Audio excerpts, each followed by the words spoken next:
तो दोस्तों, क्योंकि सांस भी कभी बहू थी सीरियल के आज के एपिसोड की शुरुआत वहीं से होती है जहां पूरे परिवार के सामने माहौल बेहद गर्म हो चुका होता है। नंदिनी भावुक होकर तुलसी से कहती है कि अगर आज पार्थ को थप्पड़ मारना सही था तो फिर एक एक थप्पड़ उसको और करण को भी मार देना चाहिए, क्योंकि आखिर पार्थ की परवरिश उन्होंने ही की है। यह सुनकर करण भी तुलसी से सवाल करने लगता है। वो कहता है कि आखिर उन्हें क्या हो गया है। अगर आज पार्थ की परवरिश पर सवाल उठ रहे हैं तो इसका मतलब है कि उनकी परवरिश पर भी सवाल उठ रहे हैं। करण याद दिलाता है कि उन्होंने जो कुछ सीखा है वो सब तुलसी से ही सीखा है। संस्कार, रिश्तों की अहमियत और परिवार की मर्यादा सब कुछ तो उन्हीं ने सिखाया था। फिर करण एक और बात उठाता है। वो कहता है कि रियांश को भी तो करण ने बड़ा किया है, लेकिन तुलसी हमेशा उस पर गर्व करती है, उसको इतना प्यार करती है और हमेशा उसका पक्ष लेती दिखाई देती है। करण की बात खत्म भी नहीं होती कि नंदिनी बीच में एक ऐसा सवाल उठा देती है जिससे पूरा माहौल और भारी हो जाता है। नंदिनी ताना मारते हुए कहती है कि शायद रियांश के लिए उस प्यार की कोई और वजह भी है, शायद इसलिए क्योंकि वो करण का बेटा नहीं है। ये सुनते ही तुलसी भड़क जाती है। वो नंदिनी को रोकते हुए कहती है कि उसको अंदाजा भी नहीं है कि वो क्या बोल रही है। साथ ही वो दोबारा बोलती है कि नंदिनी को अपने बेटे की असली सच्चाई का भी अंदाजा नहीं है। लेकिन नंदिनी भी पीछे हटने को तैयार नहीं होती। वो ऊंची आवाज में पूछती है कि आखिर उसके बेटे में ऐसी कौन सी बुराई है जो सिर्फ तुलसी को दिखाई दे रही है। इसके बाद नंदिनी सीधे पार्थ की तरफ मुड़ती है। वो कहती है कि अब बहुत हो चुका, अब उसको चुप रहने की जरूरत नहीं है। वो सबके सामने सच बताए और साफ करे कि उसने कभी किसी पर हाथ नहीं उठाया। यहीं से पार्थ अपना नया खेल शुरू करता है। वो खुद को बेचारा दिखाने लगता है। उसकी आंखों में आंसू दिखाई देते हैं और वो ऐसा व्यवहार करता है जैसे उसके ऊपर झूठा आरोप लगाया जा रहा हो। पार्थ बोलता है कि वो सोच भी नहीं सकता कि कोई उसके बारे में ऐसा सोच सकता है। फिर वो कहानी बनाते हुए कहता है कि उसकी तबीयत ठीक नहीं थी, सिर में दर्द हो रहा था, इसलिए वो जल्दी घर आ गया था और वो तो सिर्फ यही बात वैष्णवी को समझा रहा था। इसके बाद वो सीधे वैष्णवी के पास जाता है। वो उससे सबके सामने कहता है कि अब वो खुद सबको सच बताए। अगर उसने कभी उसके ऊपर हाथ उठाया है तो सबके सामने कह दे। लेकिन ये सुनकर वैष्णवी बिल्कुल चुप हो जाती है। पूरा परिवार उसकी तरफ देखने लगता है। तभी गायत्री आगे बढ़कर वैष्णवी को बोलती है कि उसे डरने की जरूरत नहीं है, जो भी सच है वो सबके सामने कह दे। और यहीं पर कहानी में बड़ा मोड़ आता है, क्योंकि वैष्णवी कुछ सोचने लगती है और उसे कुछ देर पहले की एक घटना याद आती है। फ्लैशबैक में दिखाया जाता है कि पार्थ ने उसका रास्ता रोक लिया था। वो बेहद गुस्से में था और उसने वैष्णवी को साफ चेतावनी दे रखी थी कि अगर उसने ज्यादा होशियारी दिखाने की कोशिश की, ज्यादा सवाल किए या फिर परिवार को कुछ बताया तो उसके लिए अच्छा नहीं होगा। इतना ही नहीं, पार्थ ने उसके परिवार का भी जिक्र किया था। उसने ये जताने की कोशिश की थी कि उसे उसके माँ बाप के बारे में सब कुछ पता है कि वो लोग कहाँ हैं, और अगर वैष्णवी ने उसकी बात नहीं मानी तो नुकसान सिर्फ उसका नहीं बल्कि उसके परिवार का भी हो सकता है। ये धमकी सुनकर उस वक्त भी वैष्णवी डर गई थी। फ्लैशबैक खत्म होता है और वैष्णवी फिर वर्तमान में लौटती है। पूरा परिवार उससे जवाब का इंतजार कर रहा होता है, लेकिन अपने माँ बाप को लेकर मिली धमकी याद आते ही वो सच बोलने की हिम्मत नहीं जुटा पाती। आखिरकार वो झूठ बोल देती है। वो बोलती है कि दोनों सिर्फ बात कर रहे थे और कोई बड़ी बात नहीं हुई थी। ये सुनकर तुलसी पूरी तरह हैरान हो जाती है। उसको यकीन नहीं होता कि वैष्णवी सच छिपा रही है। तब तुलसी एक बार फिर उसको समझाने की कोशिश करती है सबके सामने। वो कहती है कि उसको किसी से डरने की जरूरत नहीं है। इस घर में बहुओं और बेटियों को चुप रहकर सब कुछ सहना नहीं सिखाया जाता। अगर उसके साथ कुछ गलत हुआ है तो उसे सच बोलना चाहिए। तुलसी ये भी कहती है कि जब तक वैष्णवी खुद नहीं बोलेगी तब तक वो उसकी हेल्प नहीं कर पाएगी। वो समझाने की कोशिश करती है कि अगर आज सच नहीं बोला गया तो उसको जिंदगी भर अपमान और तकलीफ सहनी पड़ सकती है। लेकिन तभी नंदिनी बीच में आ जाती है। वो बोलती है तुलसी को कि वैष्णवी ने जो कहना था वो कह चुकी है, अब उसके मुंह में अपने शब्द डालने की जरूरत नहीं है तुलसी को। इसके बाद नंदिनी एक और बड़ा ऐलान करती है। वो कहती है कि अब वैष्णवी उसकी बहू है, उसके साथ क्या होता है और क्या नहीं होता ये देखने की जिम्मेदारी अब उसकी है। साथ ही वो साफ कह देती है कि अब तुलसी को उनके पारिवारिक मामलों से दूर रहना चाहिए। नंदिनी को लगता है कि आज तुलसी ने सिर्फ पार्थ ही नहीं बल्कि उनकी परवरिश और संस्कारों पर भी सवाल उठाया है। इसलिए वो यहां तक कह देती है कि शायद अब यही बेहतर होगा कि तुलसी पार्थ से दूरी बनाए रखे। इतना बोलकर वो वैष्णवी को अपने साथ वहां से ले जाती है। उधर पार्थ पीछे खड़ा सब कुछ देख रहा होता है। वैष्णवी के झूठ बोलने और नंदिनी के उसके पक्ष में खड़े होने से उसके चेहरे पर एक अजीब सी जीत वाली मुस्कान दिखाई देने लगती है। उसको लगता है कि उसने एक बार फिर सबको बेवकूफ बना दिया है, लेकिन तुलसी चाहकर भी कुछ कर नहीं पाती। इसके बाद वो करण से कहती है कि जो कुछ हो रहा है वो बिल्कुल भी सही नहीं है। लेकिन करण का जवाब सुनकर तुलसी को एक और झटका लगता है। करण बोलता है कि आज जो कुछ हुआ उसने उसकी उम्मीदों को तोड़ दिया है। उसे विश्वास नहीं हो रहा है कि तुलसी इतनी बड़ी बात बिना सबूत के कह सकती है। यह सुनकर तुलसी कुछ पल के लिए बिल्कुल चुप हो जाती है। वो हैरानी और दर्द के साथ करण की तरफ देखने लगती है और करण भी वहां से निकल जाता है। तो दोस्तों, इसके बाद कहानी दो हिस्सों में बंट जाती है। एक तरफ नंदिनी, करण और पार्थ होते हैं, जबकि दूसरी तरफ पूरी तरह टूटी हुई वैष्णवी और उसके साथ खड़ी तुलसी।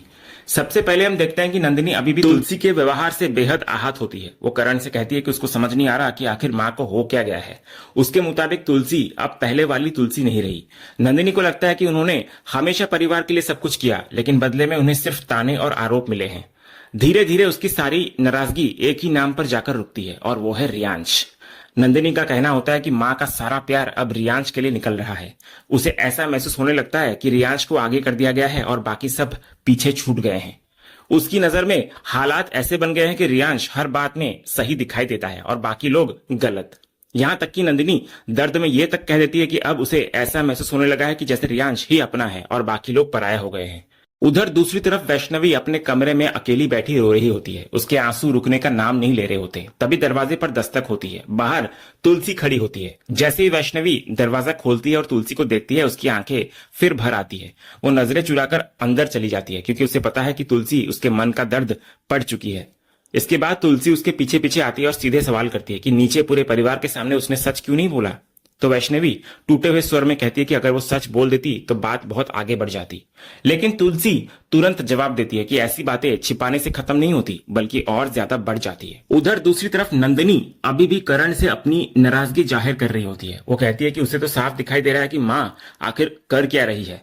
नंदिनी के मुताबिक तुलसी अपने अतीत की गलतियों का प्रायश्चित कर रही है। उसे लगता है कि अंश के साथ जो कुछ हुआ उसकी भरपाई करने के लिए अब तुलसी रियांश पर जरूरत से ज्यादा प्यार लुटा रही है। पहले गौतम के साथ सब कुछ ठीक करने की कोशिश हुई और अब रियांश के साथ वही हो रहा है। नंदिनी का दर्द यहां और बढ़ जाता है। वो कहती है कि माँ का सारा ध्यान अब दूसरों पर है और उनकी अपनी संतानें पीछे छूट गई है। इसके बाद एक और बड़ी बात वो कहती है। नंदिनी बोलती है कि उन्होंने आज तक माँ से कुछ नहीं मांगा, ना पैसा, ना कोई हक और ना कोई हिस्सा। फिर भी उन्हें ऐसा महसूस कराया जा रहा है जैसे वे इस परिवार का हिस्सा ही नहीं है। यहां तक कि वो अमेरिका से वापस आने के फैसले पर भी पछतावा जताने लगती है। करण भी पहली बार नंदिनी की बातों से सहमत दिखाई देता है। वो कहता है कि शायद सच में यहाँ वापस आना एक गलती थी। यह सुनकर नंदिनी एक बड़ा फैसला लेती है। वो कहती है कि अब यह गलती सुधारी जाएगी। उसके मुताबिक अब इस घर में रहना संभव नहीं है। वो साफ बोल देती है कि अब वो और अपने परिवार को ज्यादा अपमानित नहीं होने देगी और जितनी जल्दी हो सके ये घर छोड़ देगी। तभी पार्थ भी बीच में बोल पड़ता है। वो कहता है कि उसे भी अब इस घर में नहीं रहना। उधर कमरे में वैष्णवी और तुलसी की बातचीत लगातार भावुक होती जा रही होती है। वैष्णवी आखिरकार अपना सबसे बड़ा डर तुलसी के सामने रखती है। वो बोलती है अगर वो ये शादी तोड़ दे तो फिर क्या होगा। वो याद करती है कि पहले भी उसकी सगाइयां टूट चुकी है और उन घटनाओं ने उसके परिवार को कितना दर्द दिया था। उसका कहना होता है कि एक रिश्ता टूटने पर ही उसके परिवार ने बहुत कुछ सहा था, तो अगर अब शादी टूट गई तो पता नहीं क्या होगा। इतना बोलते बोलते वो फिर रो पड़ती है। इसके बाद वो एक ऐसी बात कहती है जो उसके डर और बेबसी दोनों को दिखाती है। वैष्णवी बोलती है कि अब चाहे जैसे भी हालात हो वो ये शादी निभाएगी जरूर, अपने लिए नहीं तो अपने परिवार के लिए। उसको लगता है कि शायद यही उसकी किस्मत है। लेकिन तुलसी उसकी ये बात सुनकर बिल्कुल सहमत नहीं होती। वो कहती है कि किस्मत का सहारा अक्सर वही लोग लेते हैं जो कमजोर होते हैं। वैष्णवी को समझाती है कि जो गलत है उसे अपनी किस्मत मानकर स्वीकार नहीं करना चाहिए। आज अगर वो चुप रही तो आने वाले समय में उसे और ज्यादा दर्द सहना पड़ सकता है। लेकिन वैष्णवी का जवाब भी उतना ही दर्दनाक होता है। वो बोलती है कि अगर किसी को तकलीफ सहनी ही है तो वो खुद सह लेगी, लेकिन अपने परिवार को फिर से टूटते हुए नहीं देख सकती। इतना बोलकर वो वहां से चली जाती है। वैष्णवी के जाने के बाद तुलसी अकेली खड़ी रह जाती है। लेकिन इस बार उसके मन में सिर्फ दुख नहीं होता, उसके भीतर एक फैसला जन्म ले चुका होता है। तुलसी मन ही मन तय करती है कि जो कुछ हो रहा है वो गलत है और वो अपने घर में ये गलत होने नहीं देगी। चाहे जो कीमत चुकानी पड़े वो वैष्णवी की लाइफ बर्बाद नहीं होने देगी। उधर नंदिनी अभी भी घर छोड़ने के फैसले पर अड़ी हुई होती है। वो पार्थ से कहती है कि अब बहुत हो चुका, लोगों ने उसका बहुत फायदा उठा लिया है, लेकिन अब ऐसा नहीं होगा। फिर वो करण से बोलती है कि वो अपने जरूरी काम समेटे और वो खुद सामान पैक करना शुरू करती है। उसके मुताबिक उन्हें आज ही ये घर छोड़ देना चाहिए। लेकिन यहीं पर पार्थ एक बार फिर अपना दूसरा चेहरा दिखाता है। वो नंदिनी को रोकता है और कहता है कि इतना बड़ा फैसला एक दिन में नहीं लिया जा सकता। वो समझाता है कि करण के भी काम है और उसके अपने भी कई काम बाकी है जिन्हें खत्म करना जरूरी है। इसलिए वो कुछ टाइम मांगता है ताकि सब कुछ व्यवस्थित करके जाया जा सके। करण भी पार्थ की बात से एग्री करता है और कहता है कि इतनी जल्दी सब कुछ समेटना आसान नहीं होगा। हालांकि नंदिनी अपने फैसले से पीछे नहीं हटती। वो बोलती है कि जितनी जल्दी हो सके उन्हें यहां से निकल जाना चाहिए, क्योंकि अब इस घर का हर पल उसको भारी लगने लगा है। तब पार्थ उसको बिठाकर शांत करने की कोशिश करता है। वो बहुत समझदारी और संस्कारी बेटे की तरह बात करने लगता है। पार्थ बोलता है कि जो कुछ हुआ उससे उसे भी दुख पहुंचा है, लेकिन साथ ही वो ये भी कहता है कि उम्र बढ़ने के साथ इंसान का स्वभाव बदल जाता है और शायद इसी वजह से तुलसी बा ने ऐसा बर्ताव किया। सबसे दिलचस्प बात यह होती है कि वो अपनी माँ को तुलसी के खिलाफ भड़काने के बजाय उन्हें माफ करने की सलाह देता है। वो कहता है कि वो नहीं चाहता कि उसकी वजह से माँ और बा के रिश्ते खराब हो। यहीं पर नंदिनी फिर भावुक नजर आती है। वो करण से बोलती है, देखो करण, यही हमारा बेटा है और यही हमारी परवरिश है। उसकी नजर में पार्थ आज भी उतना ही अच्छा है जितना पहले था। नंदिनी को लगता है कि तुलसी ने सबके सामने उसके बेटे की गलत तस्वीर बना दी है। और तभी करण भी एक ऐसी बात कहता है जो आने वाले एपिसोड्स के लिए बड़ा संकेत बन जाती है। वो कहता है कि जिंदगी में पहली बार उसे भी लग रहा है कि शायद माँ गलत है। अगले सीन में हम रियांश और पार्थ को देखते हैं। यहाँ साफ दिखाई देता है कि दोनों को लगने लगा है कि फिलहाल उनकी चाल कामयाब हो गई है। रियांश पूरे घटनाक्रम को याद करके काफी खुश दिखाई देता है। उसे लगता है कि इस बार पार्थ ने न सिर्फ खुद को बचा लिया बल्कि तुलसी को भी परिवार के सामने गलत साबित कर दिया। वो पार्थ की तारीफ करते हुए कहता है कि हालात पूरी तरह उनके पक्ष में चले गए हैं, लेकिन पार्थ का जवाब उसके असली घमंड को दिखाता है। वो कहता है कि ऐसा होना कोई बड़ी बात नहीं थी, क्योंकि सामने वाले लोग उनके जैसे लोगों से निपटने के आदी नहीं है। उसके मुताबिक परिवार अभी भी भावनाओं में जीता है और इसी वजह से उन्हें बेवकूफ बनाना आसान है।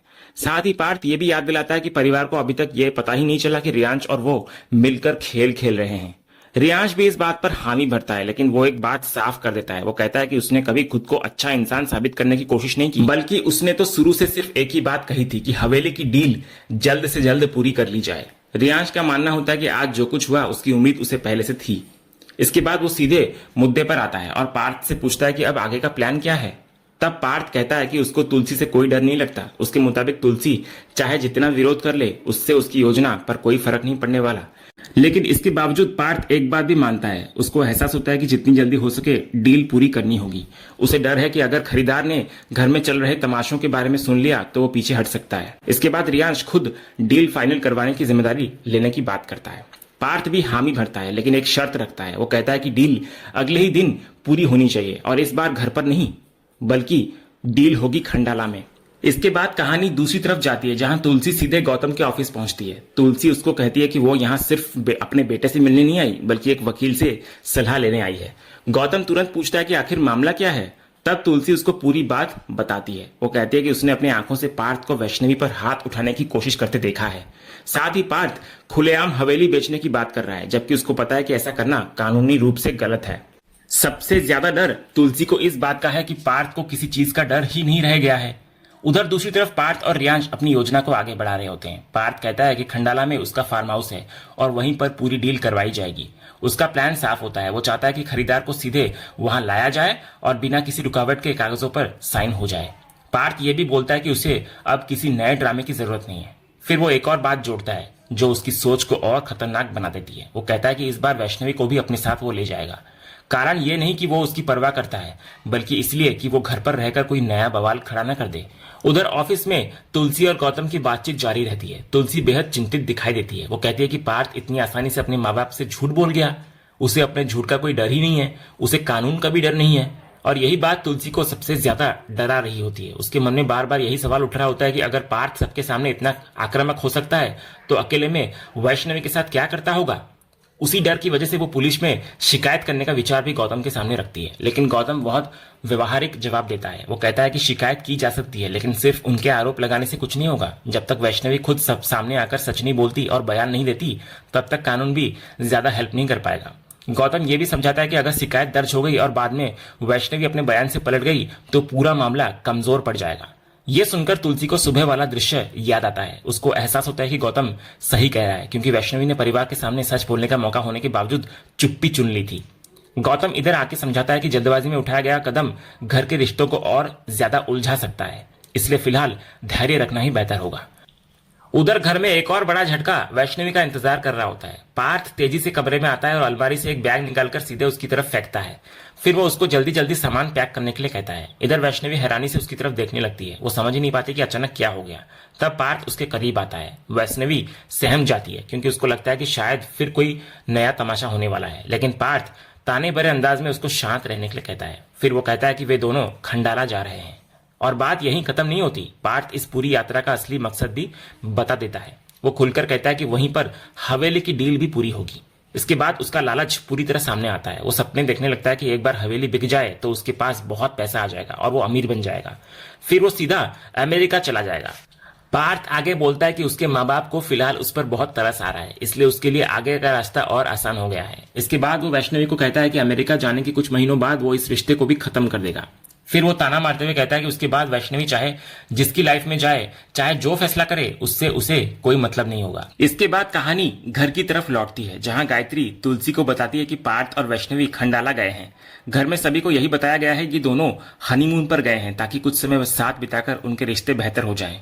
लेकिन ये सुनकर तुलसी हैरान हो जाती है। उसको बिल्कुल भरोसा नहीं होता कि जो पार्थ कल तक वैष्णवी के साथ इतना बुरा व्यवहार कर रहा था, वो अचानक इतना बदल सकता है। तभी नंदिनी वहां आकर एक बार फिर तुलसी को ताना मारती है और बोलती है कि हर बार पार्थ को गलत साबित करने की कोशिश बंद करे और उनके पारिवारिक मामलों से दूर रहे। नंदिनी के जाने के बाद गायत्री तुलसी को समझाती है कि उसकी बातों का बुरा वो ना माने, लेकिन तुलसी के मन में अब एक ही डर होता है। उसको महसूस होने लगता है कि खंडाला जाने के पीछे जरूर कोई बड़ी साजिश है और अगर उसने समय रहते कुछ नहीं किया तो वैष्णवी के साथ कुछ भी गलत हो सकता है। दूसरी तरफ पार्थ और वैष्णवी खंडाला वाले फार्म हाउस पहुंचते हैं। वहां पहुंचते ही पार्थ वैष्णवी को बैग देकर अंदर जाने के लिए कहता है, लेकिन वैष्णवी एक बार फिर उससे हवेली की डील रोकने की गुजारिश करती है। ये सुनते ही पार्थ गुस्से में उसे वहां से जाने को कह देता है। जैसे ही वैष्णवी मुड़ती है, पार्थ जानबूझकर उसका पैर अड़ा देता है उसके पैर के सामने, जिससे वो जोर से गिर जाती है। लेकिन उसको उठाने के बजाय पार्थ वैष्णवी को इशारे से चुप रहने का इशारा करता है और वहां से निकल जाता है। उधर रियांश पार्थ का धन्यवाद करता है कि उसने उसकी हेल्प की। इस पर पार्थ दोनों के बीच प्रॉपर्टी के बंटवारे की बात करता है और कहता है कि शुरू से ही यही प्लान था। वो पिता की प्रॉपर्टी और बिजनेस अपने हाथ में आने की बात सोचकर खुश होता है। हालांकि रियांश कहता है कि उसे लालच नहीं है, उसको सिर्फ अपनी मां के लिए यह डील पूरी करनी है। इसके बाद वो पार्थ से तुरंत साइन करने के लिए कहता है, लेकिन पार्थ मना कर देता है। वो कहता है कि साइन तो वो करेगा, लेकिन अभी नहीं, क्योंकि उसके दिमाग में अभी एक और प्लान चल रहा है। इसके बाद दूसरी तरफ देव फोन पर पार्थ से बात करता है और उसको कहता है कि घर में इस समय फुल ऑन ड्रामा चल रहा है। यह सुनकर पार्थ तुरंत पूछता है कि आखिर हुआ क्या है। तब देव उसको कहता है कि घर में रिश्तों को लेकर बड़ा बवाल मचा हुआ है। वो बोलता है कि अंगद चाचू को शक हो गया है कि चाची का किसी और के साथ अफेयर चल रहा है। ये सुनकर पार्थ हैरान भी होता है और मनी मन खुश भी होता है। तब देव मजाक के अंदाज में कहता है कि अगर इतना सारा ड्रामा चल ही रहा है तो पार्थ को भी वापस आ जाना चाहिए यहाँ पर। इस पर पार्थ बोलता है कि ठीक है, वो आ रहा है, लेकिन देव उसको याद दिलाता है कि वो तो अभी खंडाला में है और उसका हनीमून चल रहा है। इस पर पार्थ बिल्कुल लापरवाही से जवाब देता है कि उससे क्या फर्क पड़ता है। वो कहता है कि वैष्णवी उसकी पत्नी है, वो उसके लिए थोड़ी देर रुक सकती है। इसके बाद वो देव को साफ साफ कहता है कि वो अभी आ रहा है। और इसी सीन के साथ आज का ये एपिसोड यहीं पर खत्म होता है। तो दोस्तों, आपको आज के एपिसोड का कौन सा सीन सबसे ज्यादा पसंद आया, हमें कमेंट करके जरूर बताएं। अगर आप क्योंकि सास भी कभी बहू के फैन है और कोई भी अपडेट मिस नहीं करना चाहते तो हमारे इस चैनल को सब्सक्राइब करना ना भूलें और बेल आइकन को भी जरूर दबाएं। हम मिलते हैं अगले एपिसोड के अपडेट के साथ। तब तक के लिए धन्यवाद।